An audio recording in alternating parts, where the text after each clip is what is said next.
Merci, Monsieur le Président. On va ouvrir la quatrième et dernière partie de cette rencontre. Elle nous paraissait évidente, pertinente.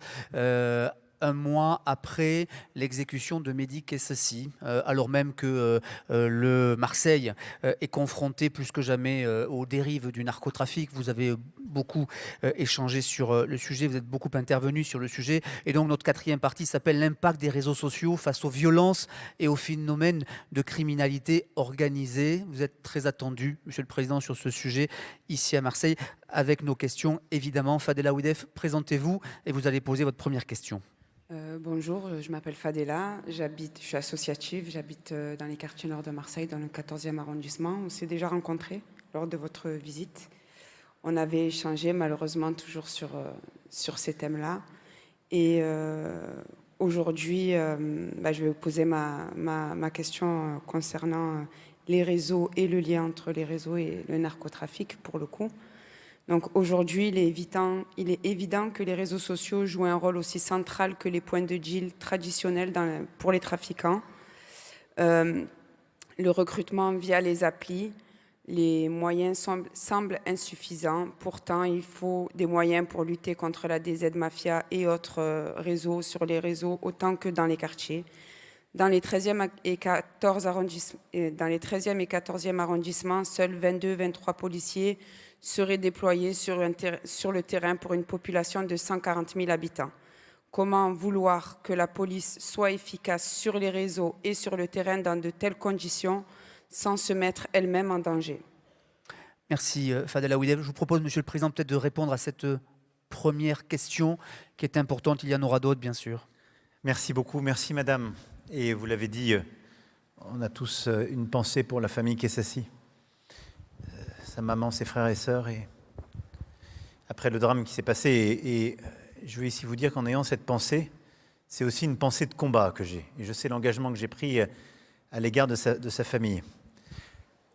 Si vous me le permettez, je voudrais avoir une réponse un peu complète sur la lutte contre le narco.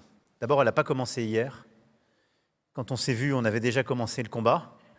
Et j'essaie de tenir les engagements que j'ai pris.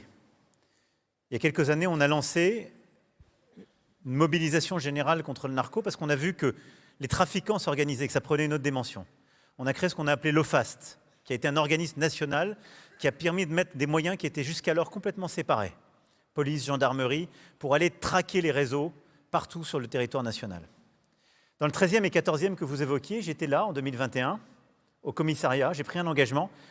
Tout à l'heure, dès que je vous aurai quitté, je serai dans le même commissariat parce qu'on a investi, on a réinvesti. Et je vais vous dire que surtout, on a remis des moyens. Le préfet pourra vous donner les chiffres, mais ce n'est pas du tout cela. On a, sur ces dernières années, conformément aux engagements que j'ai pris, mis 500 policiers en net en plus sur Marseille. Ce qui, prenant en compte les départs, 500 policiers en plus, qui, prenant en compte des départs, fait 300 policiers en net en plus. 500 en plus, 200 départs. Il y a plus 300 fonctionnaires de police sur la plaque marseillaise. Avec une action de harcèlement permanente, on a mobilisé, et on a d'ailleurs dit à chaque fois, point de deal par point de deal, on les a diminués par 2, les points de deal physiques. Le taux de suivi s'est multiplié par 3. Donc c'est très dur à entendre quand on a vécu ce qu'on a vécu là. Et on pense aussi, vous avez évoqué un drame récent aussi, Madame le Proviseur, tout à l'heure. Mais on ne lâche rien et je veux saluer la mobilisation des préfets, de l'ensemble des équipes de sécurité, des magistrats qui sont là. Là, on est passé à une deuxième étape. On a fait la loi narcotrafic et on a dit on met en place un état-major national, un parquet national qui sera installé le 5 janvier. On remet des moyens et là, on remet sur Marseille des moyens. Parce qu'en fait, plus on crée, plus on poursuit. Vous pourrez me poser la suite, ne vous inquiétez pas. On revient tout à l'heure, mais laissez parler, Monsieur le Président. Allez-y.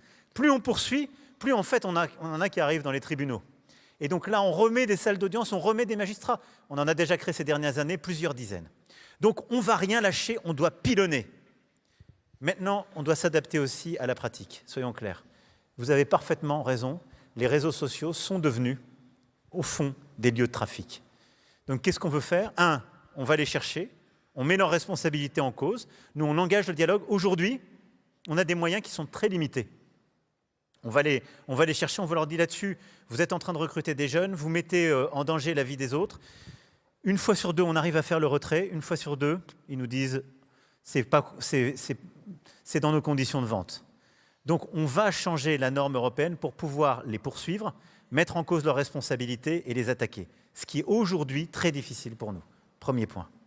Le deuxième point, qui est absolument fondamental, c'est les têtes de réseau. Et c'est ce qu'on est en train de bouger, c'est que vous avez fait référence à quelques réseaux bien connus.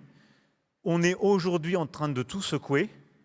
Le garde des Sceaux a fait plusieurs visites diplomatiques, le directeur national de la police judiciaire, moi-même j'en ferai dans les prochains jours, pour aller chercher dans les pays où sont les têtes de réseau de la coopération, pour pouvoir saisir leurs biens, pour pouvoir arrêter les têtes de réseau, nous les restituer. C'est la clé de tout ça. Et nous, on a durci notre position en faisant quoi? Ces quartiers de lutte contre la criminalité organisée, en les mettant justement dans des quartiers super sécurisés, où on s'assure qu'il n'y ait plus aucun portable, plus aucun contact, et où il y a un niveau de sécurité d'encadrement qui est absolument inédit dans les prisons françaises. C'est ce que le garde des Sceaux a annoncé il y a quelques mois. Donc là, le dispositif, on resserre, mais il faut être clair. À mesure qu'on serre, ils vont continuer de réagir. À mesure qu'on serre, ils vont continuer d'intimider. C'est ce qu'ils ont fait avec Mehdi. Donc la route sera longue. Voulu faire peur. La route sera longue. La route sera longue, mais on ne doit rien lâcher. On a des résultats. C'est parce qu'on est en train de pilonner qui fait ça. Et laissez-moi juste avoir un dernier point, parce qu'il y a souvent un absent dans ces discussions. Et je le dis ici pour tous ceux qui sont là et pour les lecteurs. Rien de tout ça n'arriverait s'il n'y avait pas des gens qui gentiment achètent de la cocaïne, du hash, etc., etc. Et moi, j'en ai ras-le-bol d'avoir des jeunes qu'on pleure et dans des quartiers d'avoir d'autres gens qui considèrent que c'est festif d'aller acheter de la drogue et qui sont généralement pas des mêmes milieux sociaux. Alors, il y a quelques années, on disait qu'il faut qu'il y ait une poursuite pénale. Comme on n'arrivait pas à faire une poursuite pénale, ça prenait un temps fou, parce qu'il fallait ramener au poste, etc., on a mis en place, c'est une innovation des dernières années, une amende forfaitaire délictuelle. Tout de suite, on peut vous mettre l'amende. Ça a permis de commencer à avancer les choses. Mais maintenant, on va changer drastiquement sur deux trucs. Un, les procédures de recouvrement. On va mettre des commissaires de la République pour aider les finances publiques et la justice à les recouvrer, parce qu'on a des taux de recouvrement qui ne sont pas satisfaisants. Deux, on va le passer à 500 € l'amende. 500 €, parce qu'il faut taper au portefeuille ceux qu'on attrape avec de la drogue en vie. Parce que ça n'est pas festif de se droguer. Ce n'est pas la même chose que des choses qui sont licites. Il y a ce qui est licite et illicite dans une démocratie. Il faut juste que toute personne qui consomme de la drogue se dise bien qu'elle alimente aujourd'hui le narcotrafic qui fout nos villes et nos quartiers en l'air. Si on ne dit pas ça clairement aux gens, on se trompe de cible. Merci beaucoup. Très court. Alors attendez. On va laisser passer les applaudissements et puis question très courte. Fadela Ouidef, allez-y. On m'entend?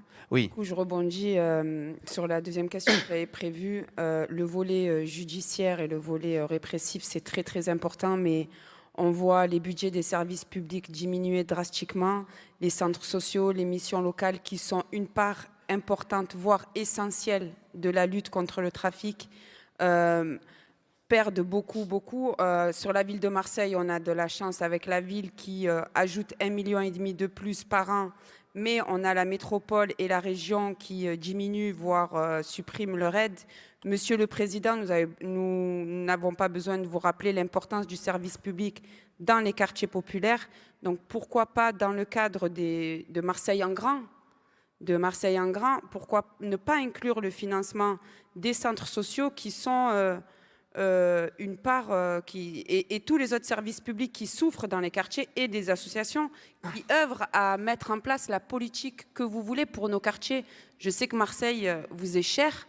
Vous êtes venus nous voir dans des quartiers où les présidents ne venaient pas, où personne ne se déplaçait, mais les services publics souffrent. Je suis administratrice d'un centre social qui voit ses subventions diminuer d'année en année, et alors qu'on est censé être représentatif de la France et de toute sa force. Monsieur le Président. Alors, merci beaucoup. Vous avez raison qu'à côté de l'aspect répressif, il y a le côté préventif et éducatif, il est très important. C'est aussi pour ça que j'ai demandé qu'on mette en place des campagnes massives de prévention pour expliquer aux jeunes, aux moins jeunes, les ravages de la drogue et pour sensibiliser, comme on a su le faire sur la sécurité routière, sur la question de la drogue et du narco. Ensuite, je vais me permettre de vous dire que sur Marseille, je vais rendre beaucoup de jaloux. Mais Marseille en grand, c'est un plan qui n'a pas d'équivalent. Il n'y a aucune ville qu'on a accompagnée de la même manière. Et donc à Marseille, on a déployé les 2/3 des montants auxquels on s'était engagé. C'est-à-dire qu'il y a plus de 3 milliards d'euros, en plus de tous les fonds des financements normaux qui ont été mis sur Marseille. Plus de 3 milliards d'euros. Et sur des compétences qui ne sont pas du tout des compétences de l'État normalement.